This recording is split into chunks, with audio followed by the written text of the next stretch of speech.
All right, this is machine learning, CSCI 447, a Project 4 demo. We were tasked with implementing 3 evolutionary algorithms, including a particle swarm algorithm, a genetic algorithm, and then a differential evolution algorithm. So we're going to demo the differential evolution algorithm. So how this algorithm works is we take a randomly generated population of multi-layer perceptrons and then perform a generation as follows. So what happens is for every member in our population, we're going to compare it against 3 other randomly selected members from that population, and the comparison we first need to combine these 3, and we do that as follows. For every weight, we take the weight of the first randomly generated member, and we add the weight difference of the second and the third randomly generated member times some constant, which is described in our paper. This is going to be a tunable parameter. We then perform a cross on the original member of the population and then this new mutant member here, so that the mutant member has some of the values of the original member in the population. Then we determine if this new member has a higher fitness than the original member of the population, and if it does, the new member is going to replace the original member, and that is going to allow our algorithm to generate better members over time. So what this demo is going to show is we're going to run the differential evolution algorithm with 50 members in it. First, we're going to perform an evaluation on the test data, essentially with a randomly generated perceptron. And then we're going to run 50 generations through this algorithm and then take the best member of that population and then perform evaluation metrics again.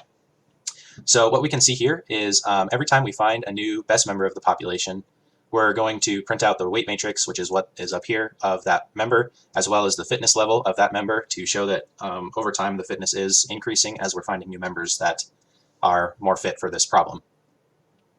So for 50 generations, we can see that our F-score is 0.11, and comparing that to the original metric, which is essentially a randomly generated member, is 0.03. So we can see that over time our algorithm does find better members of the population for this classification problem.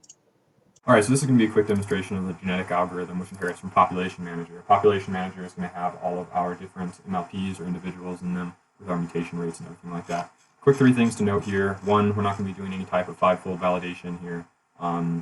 We just want to provide as much visibility into that, and that would take too long. Number 2, the number of generations that we're going to do for each run is just 5, so you're going to see 5 iterations of the population. And then we're actually only going to have 5 populations as well, so we're going to be able to see those kind of progress as we run here. So if we run this algorithm,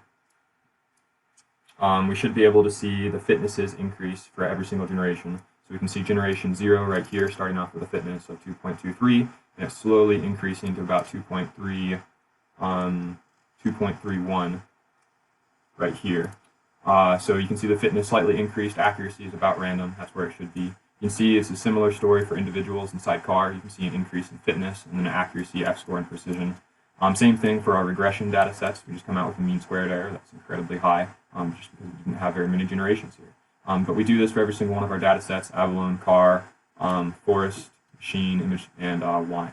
And we print out the results. So yeah, it runs.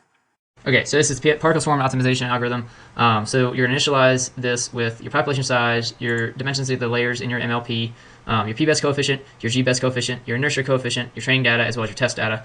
So then you should initialize all these variables and then also get your training data and your test data into a form that you want to manipulate it with within the algorithm. This update function is what updates your weight matrices of each individual in your population. So then it comes in here and calls your velocity calculation, which is here, which then is like the amount that you're updating your weight matrix by. This run PSO is what actually runs your iterations and updates your weight matrices. So in this case, we're just going to run 3 iterations to show you that your fitness is increasing over those iterations and you're getting a better solution. And then, so that's what this does here. And then, so then this will be your p-best update and g-best update if they are better than if your new fitness is better than your previous one. Then this run test is what actually will run your best solution against your test data and allow you to compare the actuals to your predicted. So this is just some of that. This is your main function that you're running this with. And we're going to run 1 fold this time just on your car. Then also 1 fold on your wine. These will both have 0 hidden layers. And just to show you that our code works. So here we go. So let's run the car first. And then you see each iteration is getting a little bit better, so we're updating our solution. Then wine. Yeah, so each iteration is getting better. So we're updating our solution there. And then that gets printed to here. So then you can see with the car, our classification data set, we're getting F scores. And then with our wine, our regression data set, we're getting mean squared errors.